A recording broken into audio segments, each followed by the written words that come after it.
നമ്മളുടെ നടൻ വിനായകൻ അദ്ദേഹത്തിൻ്റെ പ്രസ്താവനകളെല്ലാം തന്നെ അപ്പോൾ വിവാദമാകാറുണ്ട്, അല്ലെങ്കിൽ വിവാദമാക്കാറുണ്ട്. ഇത്തവണ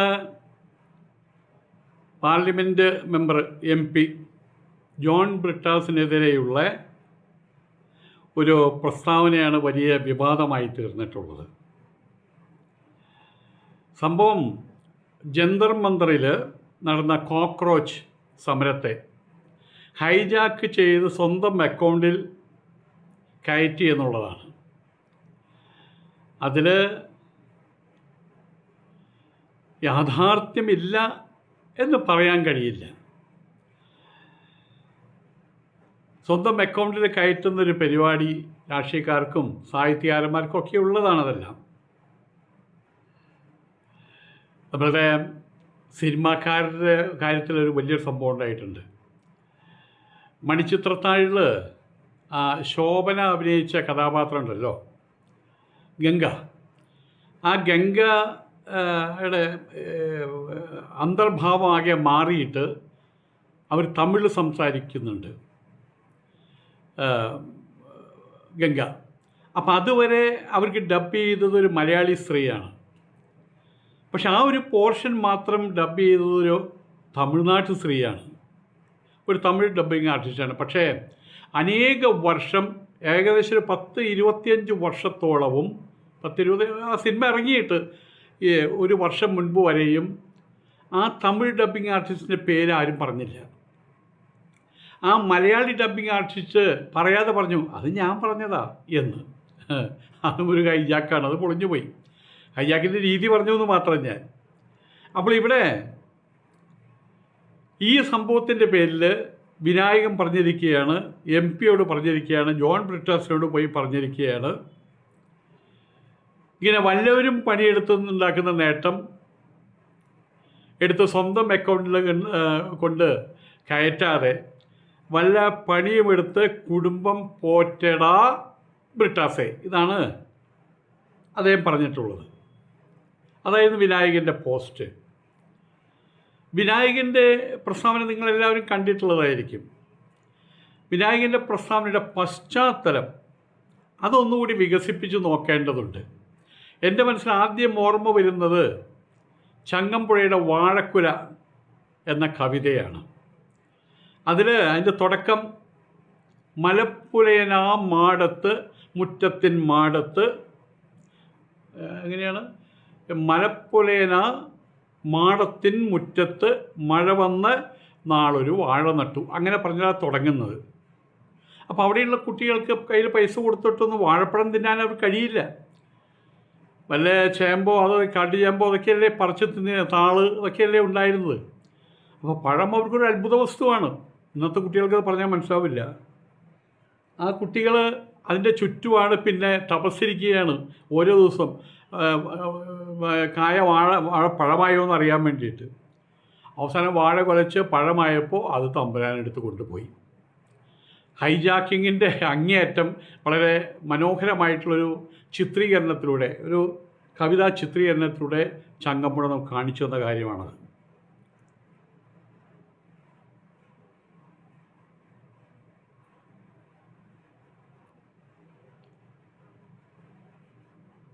ചങ്ങമ്പുഴയാണോ കുമാരനാശാനാണെന്നിപ്പോൾ എനിക്ക് മറ്റേ ഒരു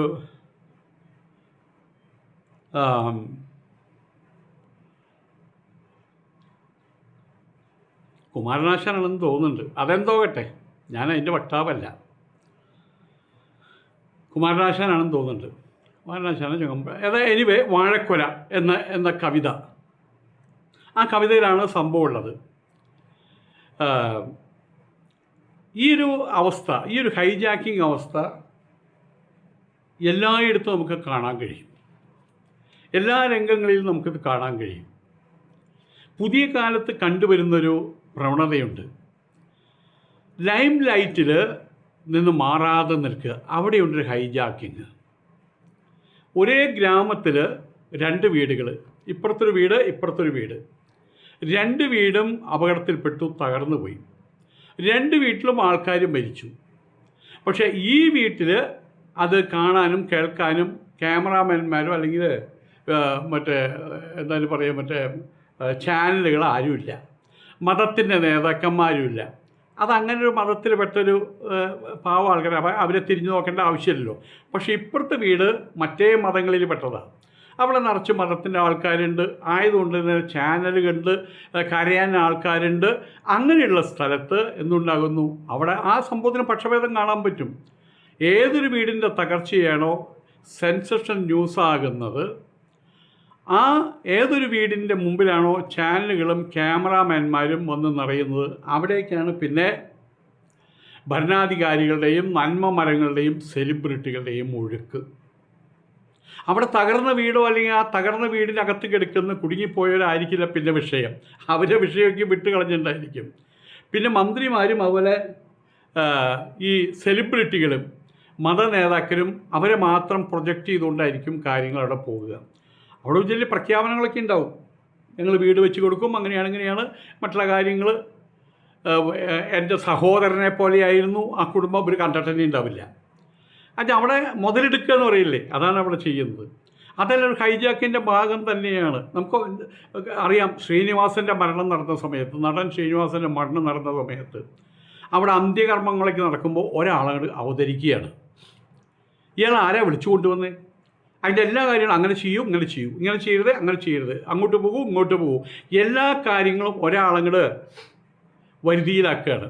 മുതലമട സ്വാമി എന്നാണ് അയാളുടെ പേര്.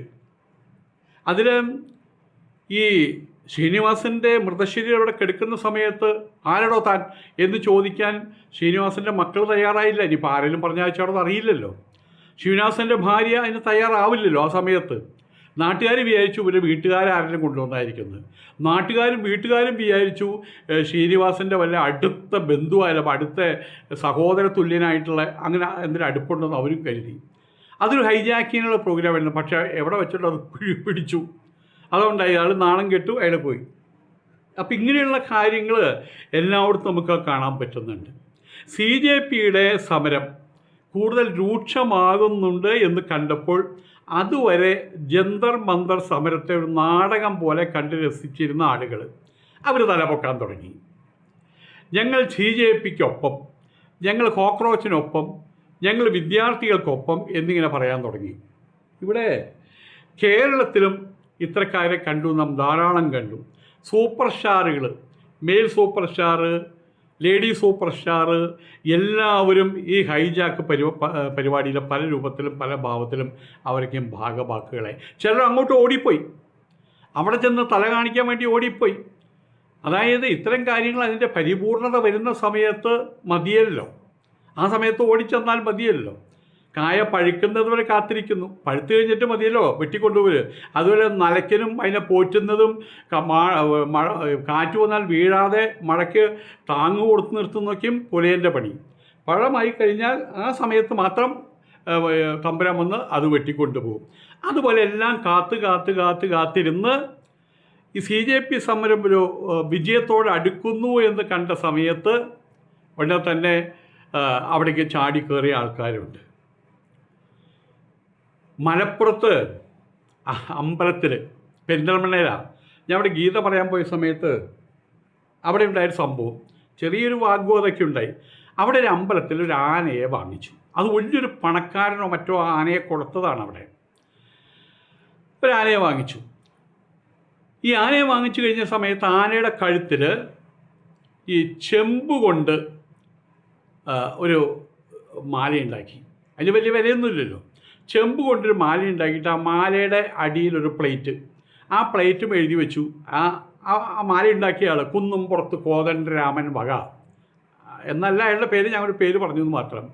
കാണുന്നവർ മുഴുവൻ വിചാരിച്ചു, ഓ ആനയെ നിങ്ങൾക്ക് സംഭാവന ചെയ്ത് കുന്നുംപുറത്ത് കോദണ്ഡരാമനാണല്ലേ എന്ന്.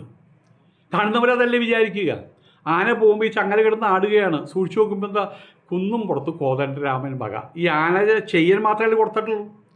അങ്ങനെ അവസാനം ലഹളയായിട്ട് അവസാനം അത് പൊട്ടിച്ചെറിയേണ്ടി വന്നു എന്നർത്ഥം. അതും ഒരു ഹൈജാക്കിങ് പദ്ധതിയാണ്. അപ്പം ആയതുകൊണ്ട് തന്നെ ഈ പരിപാടി എല്ലാ രംഗത്തും ഉള്ളതാണ്. സാഹിത്യ രംഗത്തും സിനിമാ രംഗത്തും കവിതാ രംഗത്തും ഒക്കെയുള്ള സംഭവമാണ് ഇതൊക്കെ. അതുകൊണ്ട് തന്നെ മറ്റേ CJP സമരം അത് CJP സമരം വിജയത്തെ പ്രാപിക്കുന്നു എന്ന് വന്നപ്പോൾ, ഇന്ത്യയൊട്ടാകെ സമരം ഒരു സെൻസേഷനായി മാറിയപ്പോൾ, യുണൈറ്റഡ് നേഷൻസിൽ പോലും അതിൻ്റെ പരാമർശങ്ങൾ വന്നപ്പോൾ മാത്രമാണ് ഞാനുണ്ട് എന്നും പറഞ്ഞ് ഞങ്ങളൊക്കെയാണ് അതിൻ്റെ ആൾക്കാരെന്നും പറഞ്ഞ് എല്ലാവരും അവിടെ ചാടിക്കയറിയത്. കേരളത്തിലെ സിനിമാ താരങ്ങൾ പോലും അവിടെ എത്തിയത് അത് ലൈം ലൈറ്റ് പ്രോഗ്രാം അവിടെ നിന്ന് കഴിഞ്ഞാൽ 10 ആൾ അറിയുമല്ലോ. അങ്ങനെ അവിടെ ചെന്ന് കയറിയ സംഭവം ഉണ്ടായിട്ടുണ്ട്. അതില്ലെന്ന് പറയാൻ പറ്റില്ല. ഇനി കോൺഗ്രസിൻ്റെ കാര്യം, പ്രതിപക്ഷ കക്ഷികളുടെ കാര്യവും ഇപ്പോൾ കഴിഞ്ഞ കുറേ കാലഘട്ടങ്ങളായിട്ട് അവിടെ ഒരു സ്വേച്ഛാധിപത്യവും കാര്യങ്ങളൊക്കെയാണല്ലോ, ഗുണ്ടായുസൊക്കെയാണല്ലോ നടക്കുന്നത്. അപ്പം അതിൻ്റെ ഇടയിൽ നിന്ന് തലവയ്ക്കാൻ അവർക്ക് ആർക്കും പറ്റില്ല. എന്നാലും സമരം നടത്തും. അങ്ങനെ സമരം ആചാരമായിട്ട് നടത്തും. പാർലമെൻറ്റ് വളപ്പിലൊരു ഗാന്ധി പ്രതിമയുണ്ട്. അതിൻ്റെ താഴെ വന്ന് നിന്ന് കൈ വല്ലാതെ ഉയർത്താതെ ഒരു കരച്ചിലിൻ്റെ പൂച്ചക്കുട്ടി കരയില്ല, മ്യാവൂ എന്ന് പറഞ്ഞ പോലെ ഇങ്ങനെയൊക്കെ ചെയ്യാവോ എന്ന് പറഞ്ഞുകൊണ്ട് പിരിഞ്ഞു പോകും. സമരം നടത്തി. ആർക്കെതിരെ? അവർ സമര അനുഷ്ഠാനം, സമര ആഭാസം ഇതൊക്കെ നടത്തി വരുന്നവരാണ് കോൺഗ്രസും അതിനൊപ്പം നിൽക്കുന്ന പ്രതിപക്ഷ പാർട്ടികളും. അവർക്കതേ കഴിയും, വേറൊന്നും കഴിയില്ലെന്ന് അവരുടെ ഉറപ്പിച്ചു വച്ചിരിക്കുകയാണ്.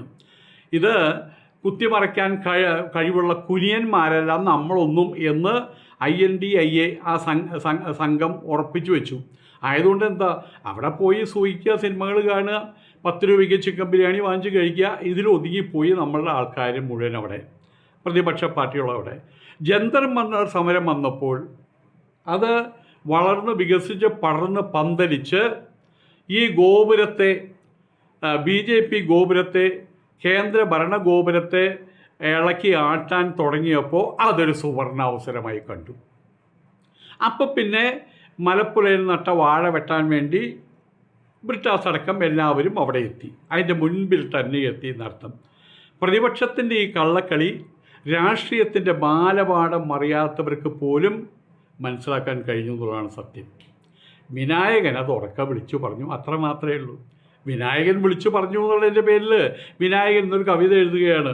പുലർകാലത്ത് ഇതാ സൂര്യൻ കിടക്കുതിച്ചു എന്നൊരു കവിത എഴുതി കഴിഞ്ഞാൽ അതിനും പറയും ഇന്ന് പടിഞ്ഞാറ് ഉദിച്ച് എന്ന് പറയുന്ന ആൾക്കാരുണ്ട്. കാരണം അത് വിനായകനോടുള്ളൊരു കലിപ്പാണത്.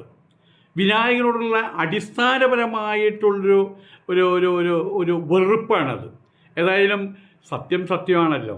വിനായകൻ പറഞ്ഞ കാര്യങ്ങൾ അത് പരിപൂർണമായിട്ടും തെറ്റാണെന്ന് പറയാൻ ഏതായാലും എനിക്ക് കഴിയുന്നില്ല കേട്ടോ. നമസ്കാരം.